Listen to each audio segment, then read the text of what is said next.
बिहार में बवाल है, बिहार में शराब है, बिहार में मौतें ही मौतें हैं। जितने लोग उतनी बातें।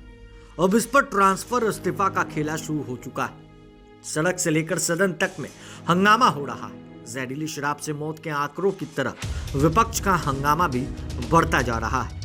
पटना में भी हंगामा हो रहा है, छपरा में हंगामा हो रहा है, और तो और इसे लेकर दिल्ली में भी हंगामा हो रहा है। प्रशासन से लेकर बिहार सरकार तक ने अपने बचाव में बीजेपी शासित राज्यों के आंकड़े गिना रहे हैं। इधर जिला प्रशासन ने थानेदार से लेकर चौकीदार तक को सस्पेंड कर दिया। वहीं डीएसपी का तबादला भी कर दिया गया। इसे लेकर बीजेपी के पास बड़ा मुद्दा हाथ लग गया है। बीजेपी के लोग मुख्यमंत्री से इस्तीफे की मांग कर रहे हैं, लेकिन सबसे बड़ा सवाल है कि क्या इससे उन मौतों की भरपाई हो जाएगी? पीड़ित परिवारों के आंसू रुक जाएंगे? अनाथ हुए बच्चों के जीवन सुचारू हो जाएगा?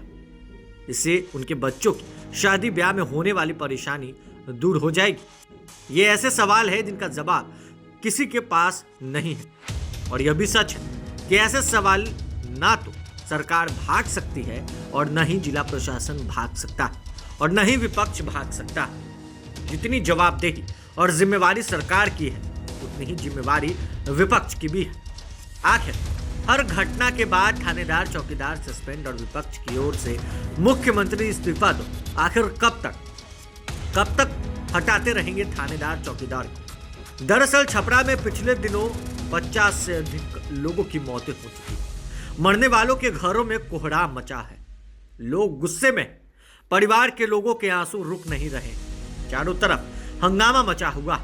आम लोग सड़कों पर उतर गए। वे प्रशासन के खिलाफ नारे लगा रहे। छपरा के अमनौर, मशरक थाना क्षेत्रों में ज्यादा लोग मरे। मृतकों के परिजनों ने सदर अस्पताल में पोस्टमार्टम के दौरान बताया कि मंगलवार की देर रात ही लोगों की तबीयतें बिगड़ने लगी थी। इसके बाद एक एक कर पीड़ितों को छपरा सदर अस्पताल लाया गया। जैसे जैसे रात बीतती जा रही थी, लोग पहुंचते जा रहे थे। पहले तो मशरक और अमनौर से पीड़ित आ रहे थे। इसके बाद इसुआपुर और मढ़ौरा से भी लोग आने लगे। लाइव सिटीज के रिपोर्टर उत्कर्ष ने भी घटना स्थल का जायजा लिया था। उन्होंने लोगों से बात की। कुछ लोग तो बताने में डर भी रहे थे। कुछ लोग रो रो कर कह रहे थे कि दारू पीने के बाद तबीयत बिगड़ गई और फिर जिंदगी ही चली गई। डॉक्टरों का कहना था कि मैक्सिमम मरीजों की संख्या सांसें उखड़ रही थी। कुछ की आंखों की रोशनी चली गई थी। वो बेचैनी में चिल्ला रहे थे।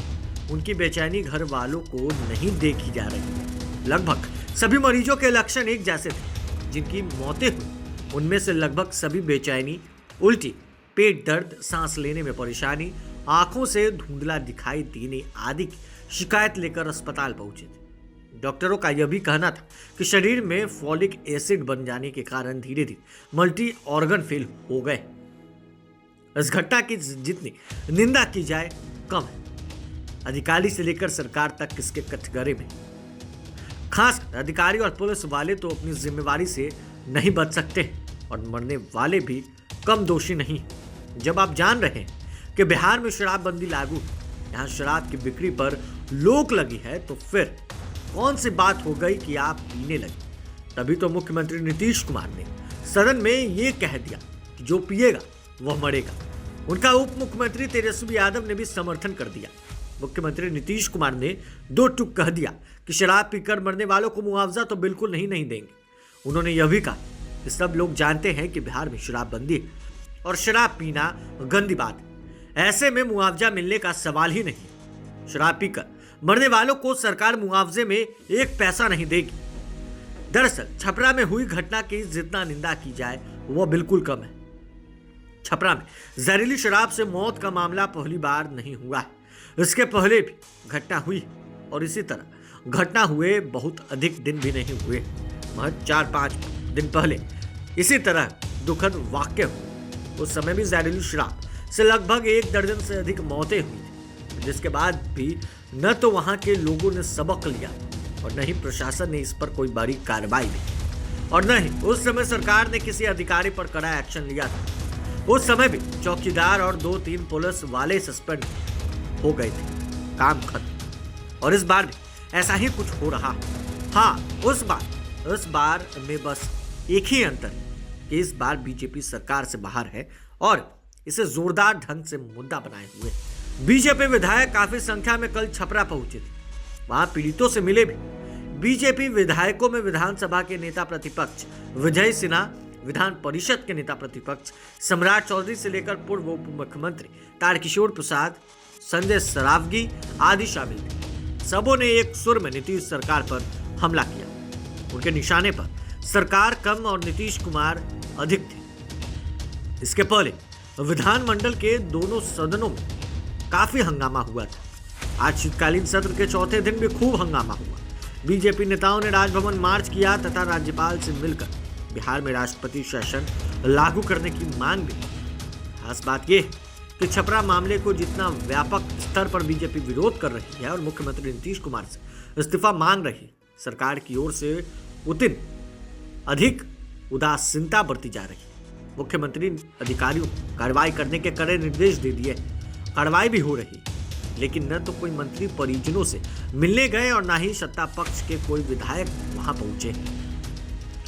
बहरहाल छपरा शराब कांड पर खूब हल्ला हो रहा, बीजेपी नेता इसे मुद्दा बनाए हुए, लेकिन यहां पर सवाल यही कि यह समस्या जड़ से कैसे खत्म होगी। क्या मुख्यमंत्री से इस्तीफा देने में मामले में रफा दफा हो जाएगा अथवा थानेदार व चौकीदार के सस्पेंड करने से पूरी घटना की भरपाई हो जाएगी। लोगों की माने तो यह ऐसी समस्या है जिस पर राजनीति नहीं होनी चाहिए, इस पर मिल बैठकर बातें होनी चाहिए, तभी इसका जड़ से खात्मा होगा, वरना नेता चिल्लाते रहेंगे और आम आदमी इसी तरह जाते रहेंगे। लाइव सिटीज के लिए राजेश ठाकुर की स्पेशल रिपोर्ट। अब तक आपने लाइव सिटीज को सब्सक्राइब नहीं किया है तो जल्द से जल्द सब्सक्राइब कर लिए, साथ ही साथ हमारे फेसबुक पेज को और हमारे इस स्पेशल रिपोर्ट को लाइक करना बिल्कुल भी ना भूलें। धन्यवाद। तो बार बार कह रहे हैं कि पिएगा तो मरेगा शराब पीने से, और किस चीज से मरा है?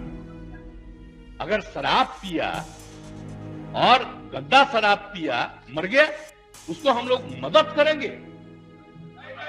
सवाल ही पैदा नहीं होता है। ये तो इतनी गंदी बात है, और अगर आप लोगों में से कोई इस बात को सोचता है तो आप कहिए कि शराबबंदी को बंद कर दीजिए। ये कोई तरीका है ऐसा?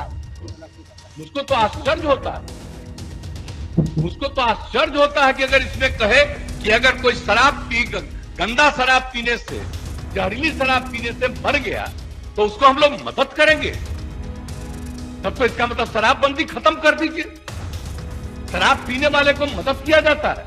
अरे शराब गंदा पिया, पता चल गया ना कि तुम पीते हो और कभी तुमको जहरीली मिल जाएगा तो मर ही जाओगे, यही तो बात है।